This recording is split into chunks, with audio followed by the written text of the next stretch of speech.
1946, the U.S. Army recognized the need for a new long-range heavy bomber. The plane they built would become the workhorse of the Air Force and a symbol of American air power. Boeing proposed and designed a massive bomber like the world had never seen. Sporting 8 jet engines with the ability to fly more than 500 miles per hour, the B-52 is capable of hauling 60,000 pounds of bombs, missiles, and mines in multiple configurations. The first flight of the B-52 over Seattle was the culmination of an 8-year-long dream. What no one realized then was the B-52 would still be flying and ready to fight more than 60 years later. But the history of the B-52 is not one of pistons and ailerons. It's story after story of airmen who flew and maintained America's long rifle. The fact that the B-52 persisted in all these years really is remarkable.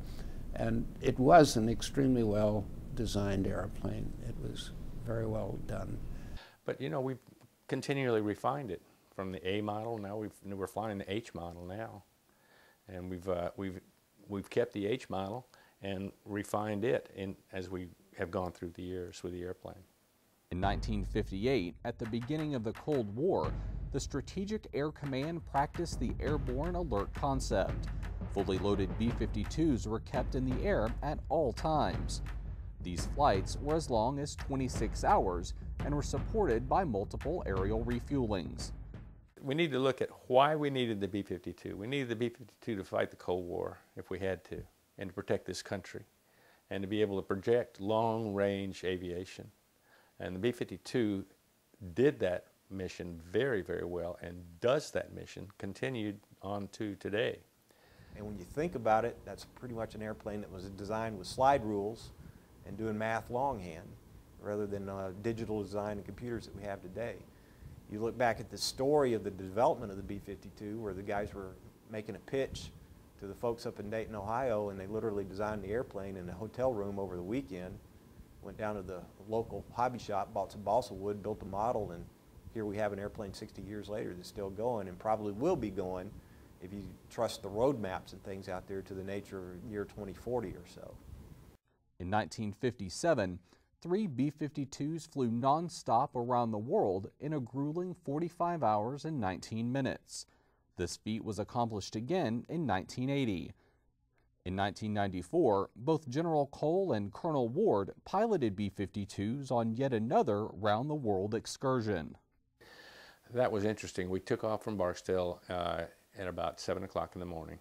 The occasion was to commemorate the 5th anniversary of the day that Saddam Hussein had crossed over into Kuwait. It set forth a number of things, again, the firepower demonstration in Kuwait, but it's just a demonstration to any would-be adversary out there that the United States does have the ability to reach out and touch you from anywhere on the surface of the earth.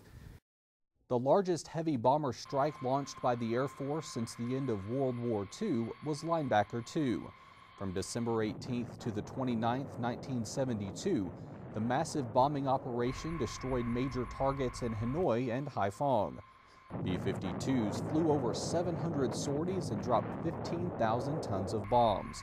As intended, the bombings forced the North Vietnam government to sign the Paris Peace Accords, in effect bringing our involvement in Southeast Asia to a close.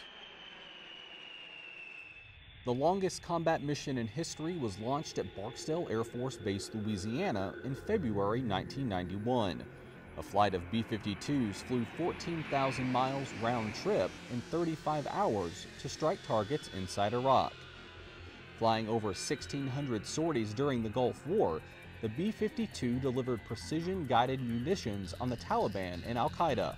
Colonel Warren Ward was a B-52 commander on that first wave. I remember taxiing out that morning, kind of a drizzle. It's probably in the neighborhood of 6:30 in the morning, taking off. We're going out of the Alert Christmas tree at Barksdale. I'd never taxied out of the Alert facility.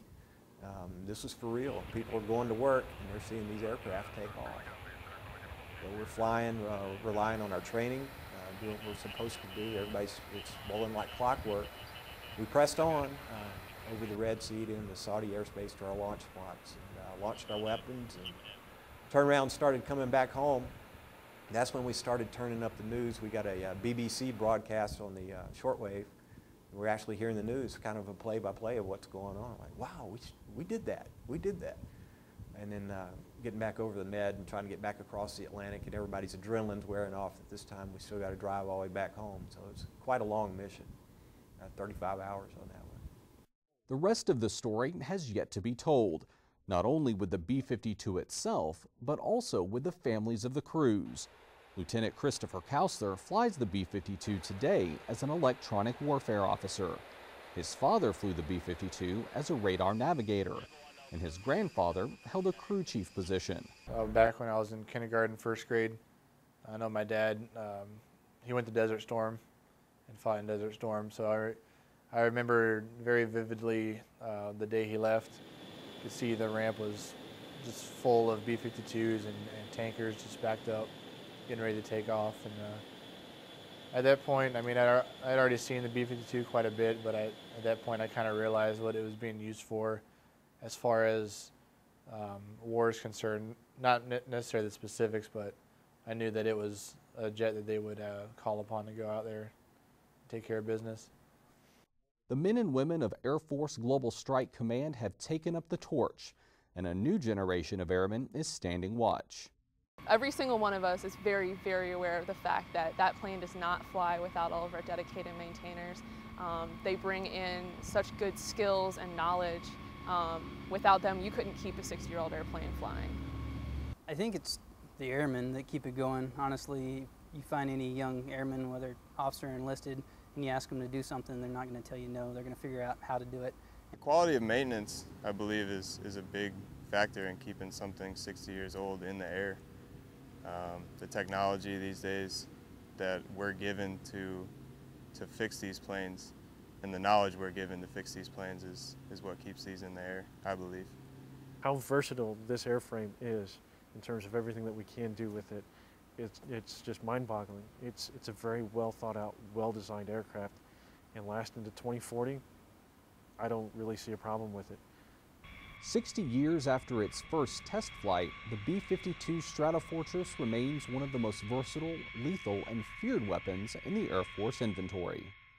One of the reasons I asked for a transfer to Seattle was I thought they were going to phase out the B-52 pretty soon, and here it is 50 years later and it's still going. So it was a surprise that, in fact, they say it's going to go until 2040 now.